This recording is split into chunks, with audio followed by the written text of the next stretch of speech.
And welcome to the Lizzie Show. Today is Monday. How do you feel about Monday? I know a few of you are on spring break, so that must be nice. Get a nice little break. A break from the routine of life. No spring break when you work in medical. Nope. There's always a stat. There's always an emergency. There's always someone who needs to be seen. As I've been told by many coworkers, Liz, you have job security. You have nothing to worry about. And they are true. I don't have anything to worry about. The only thing that I could be concerned about is burnout. But a little bit of burnout is okay as long as you stop yourself before you lose control. You don't want to lose control. You don't want to do something that might cause permanent damage or affect your life permanently. You just have to control your emotions. Organically control your emotions. I would like to also add that I really have pride in being consistent and persistent with my channel. I want to channel positive energy, even if I'm a little bit tired. I could be tired, but I'm still going to have a gratitude attitude. A gratitude attitude. I am grateful for this day. I am grateful that I am healthy. I am grateful that I'm not starving. I am grateful for many things.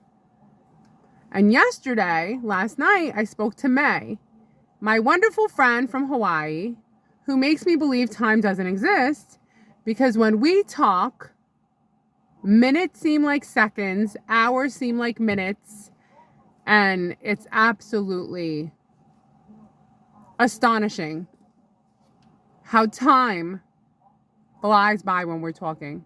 So yesterday around 7:30 at night, she said, "Oh, can you talk for a couple of minutes?" I said, "Yeah, I could talk for like 30 minutes." Because usually I like to get to bed around 8 or 8:30. Before you know it, blink, and it's like 8:20. I said, "May, I'll call you tomorrow." I said, because I got to get ready for bed. So even our cute little quick conversation flew by. And you know what else? I was looking for something to watch. I'm like, there's nothing to even watch. I'm like, I'm sitting here with my last 30 minutes of free time. And I'm like, is there anything on Netflix? Is there anything on YouTube? Then I was dabbling in watching some comedians on YouTube. Now I'm going to say something. You tell me what you think. You don't have to say anything. This is what I think. A lot of comedians, both male and female, they do a lot of comedy that I'm not saying, obviously it serves its purpose, it's entertaining, but a lot of it is very dirty, very vulgar. And I always wonder, now there is an area for comedians, Dry Bar, it's called Dry Bar, where they are clean. I have more respect and admiration for comedians who are clean, where they could get their point across without talking about stuff that you wouldn't want kids under 10 years old hearing.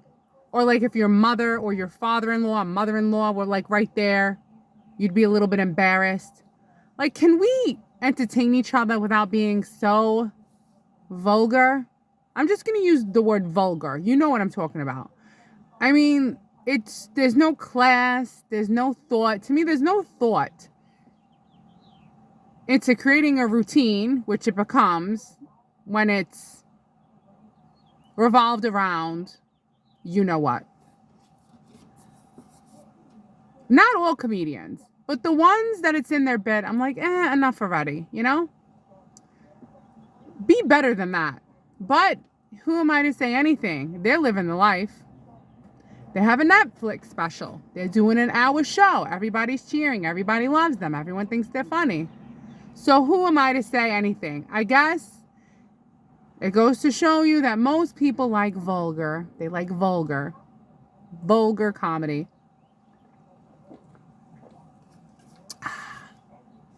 Love this drink. Otherwise, I just drink water. And coffee. Coffee and water. So here's something that I think is kind of funny. I had my last patient, before I'm taking my break right now, was a patient in the emergency room. Now, I won't say names, so it's not HIPAA. I'm not violating no HIPAA or hippos. So they called me up and they're like, Liz, we have a patient in the emergency room. We need you right away. So I put my skates on and I roll all the way to the emergency room stat. I get there. What do you know? It's a prisoner in handcuffs. Those are my favorite because now I get to type on the screen, patient is in handcuffs. Patient is a prisoner, but gets out more than I do, which he does. First thing I said was, what did you do? Are you guilty? Did you do it? And he said, no, I didn't do anything. I said, all right, maybe you didn't do anything. Then he told me that he's been in jail longer than I've been alive. Actually, he's been in jail exactly as much time as I've been alive. So I'm flattered. Another thing that was funny is that the prisoner, who was handcuffed to the bed, and that's got to be uncomfortable, he said that the beds in the hospital are so uncomfortable that his bed in the prison is more comfortable. So think about that, ladies and gentlemen. The bed at the hospital is less comfortable than his bed at the prison. And he didn't do it. And he has a job working in the commissary, serving pizza and chips to the guards. And he gets out, no joke, like 6 hours a day. And there's a statistic, you could look it up, I'm not making it up, it's true, that prisoners actually get outside more than children today. So how wild is that? Prisoners are getting out more than the children go out today. That's interesting. Nobody's going out, but the prisoners are. So, I said, I'm going to do a good job for this guy because he said he didn't do it. And he has a job. That's more than some people on the outside have. And that was my little material for today.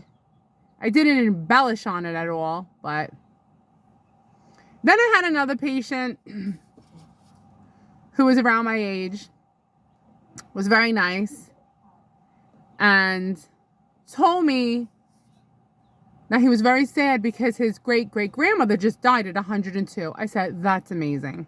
Wow. And that's about it. Otherwise, my day is pretty ordinary. I did have an outpatient that was in a wheelchair, and they said, you're going to need 2 people to get her into bed. No, I don't need 2 people. I just need me. I got her in bed, no problem. 2 people. You mean 2 regular people? Not me. I got her in the bed, out of the bed, got the echo done, bada bing, bada boom. And then I got done so fast, there was one in the emergency room waiting for me that I just discussed. So, what's the topic of today? Is there one?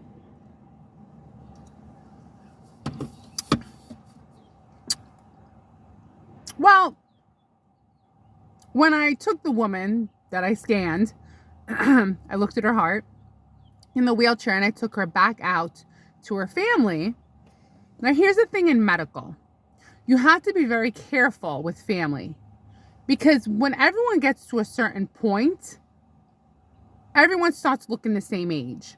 Like, you don't know, is it the wife and the husband or is it the father and daughter? Is it the husband and wife or is it the wife and the son? So you have to be very careful, tread smart when you say to them, how do you know each other? How are you related to each other? Because there's been too many times where you said, oh, here's your husband, here's your wife, and no, it's their daughter or it's their son. But now everybody starts looking the same age once they all get, like 70. Well, no, it is true. That's what I mean about getting old. Like when we start getting old, some people when they're 70 and they're with their 89-year-old dad, they look like they're a couple. So you have to be careful. You don't want to offend anybody. So when I brought this patient back out to the people she was with, I said, I just want you to know, I didn't need 2 people to lift her. I lifted her. They're like, yeah, you got done fast. I'm like, that's me. I'm fast. And I said, so who are you to her? And he goes, oh, I'm her baby brother. And he looked like her son. So I'm so glad that I didn't open up my big mouth and say something like, oh, are you her son? So her baby brother, I don't know if he was 15 years younger, but he looked much younger. So you got to be careful. Also in the medical, when you ask someone how tall they are, they always tell you how tall they used to be, but that they shrunk. Everyone's always like, oh, well, I used to be. Sir, I need to know how tall you are now. Okay? Always. I shrunk. We're all shrinking. We're shrinking and we're not thinking. But if you have enough patience and enough compassion, you can work in the medical field like me. And there's no need to complain that there's no jobs, because there's always jobs in medical. Or if you want to be a correction officer, it comes to my attention that nobody wants to be a correction officer, but the benefits are good. And if you hang in there, they'll train you and you'll get a pension and you'll get a retirement. And you just go to the academy for 3 months. So if anyone's looking for a job, the only thing is, on occasion, they have stuff thrown at them. That's not so favorable and nice. You're dealing with the prisoners. And it's a very low vibrational vibe. But when the correction officers bring the prisoners to the hospital, they seem to have a pretty good relationship. You know what I'm saying? And it's funny because when I was with that one patient in the emergency room, he was talking to the guard and he goes, you know what? I always liked you. You're one of the ones I liked. You respect me. You show respect. So yeah, even in prison, you got to show respect. You have to show respect for the prisoner because he didn't do it. Been there for 43 years, but he didn't do it.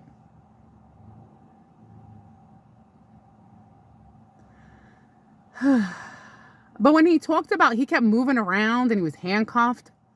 I was like, sir, can you please stay still? Then, before the last part of the test, I was going to give him contrast. Contrast is what I use to see the wall motion of the heart. It's like a highlighter. So he said, what are you going to give me? I said, nothing, sir. Don't worry. I'm not going to give you a lethal injection. Don't worry, because you didn't do it. I said, I'm just going to push it through the IV. It's going to show me how your heart is. He goes, well, I got to pee first. Can we do this quick? I got to pee. I go, you know what? I'm going to step out. You can go pee. So I step out. They bring me back in. And now he's holding the pee. And I was like, I've heard stories that, these prisoners like to throw stuff. So I was like, can you please take that pee away from the prisoner? And he goes, oh, he's not one of those. I'm like, oh, good. You hear stories. Because if I get piss thrown at me, I'm going home for the day. I'll be traumatized. But that's why it's a hard job to work at the correction as a correction officer. You get all kinds of things. Pee is the least of your worries thrown at you. And you're an intelligent being, you know what kind of things they throw. Ugh. Blech. Brr. But some of them, I bet, didn't do it. And I bet some of them, the old timers that have been there for so long, they have a routine. It's not so bad. This one guy has a job. He gets out more than I do, more than you do, more than the children of the United States do. So I'm finding it very ironic that the prisoner gets out more than I do, more than the kids do. And I'm repeating myself.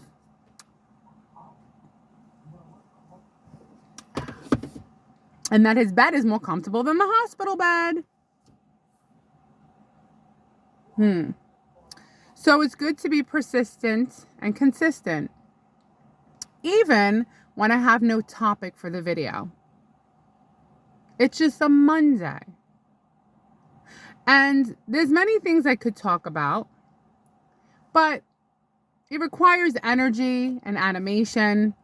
And I really don't have any energy or animation today, my friends. I'm really doing my best. And so far, I made it halfway through to just be a citizen, a responsible citizen who got up this morning, got myself ready, and I'm halfway through the workday. You know? I know a few of you on spring break. How nice.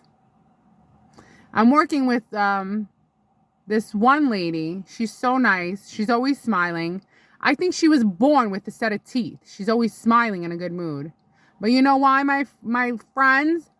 Because she only works 2 days a week. Yeah, a baby born with teeth. That was her. Smiling. Always happy. I said, listen, your friend that you brought here, I said she's a big time waster. She likes to waste time. Kentucky Fried Chicken. And that was it. I say what I want. Because I'm Alpha Omega, Ecotech. I've already built a reputation for myself that I could say how I feel about a situation. Because my reputation stands by itself. I, at this point, can even risk acting out even a little bit because I have such a good reputation. When I say acting out, I mean saying how I really feel. People are always afraid to say how they really feel. Like when you say, hi, how are you to someone, no one ever tells you how they really are. And, you know, I wouldn't mind if someone really told me how they were. Because I'm a good listener. I'll listen to you. People are walking by from their lunch break, you know what I mean? But she's on her phone. She's not paying attention to me. There's this one girl.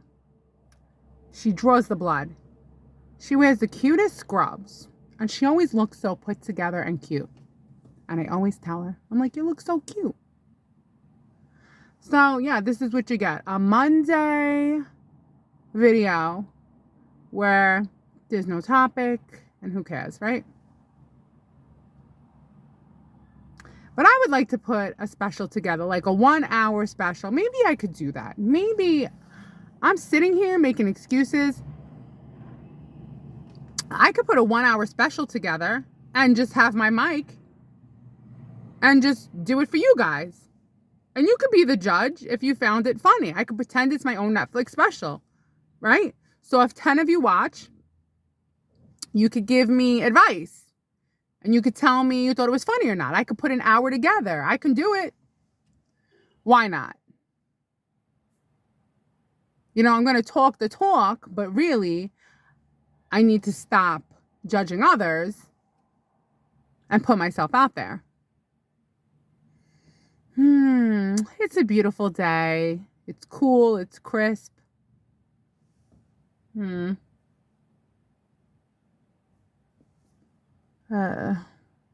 I'm tired.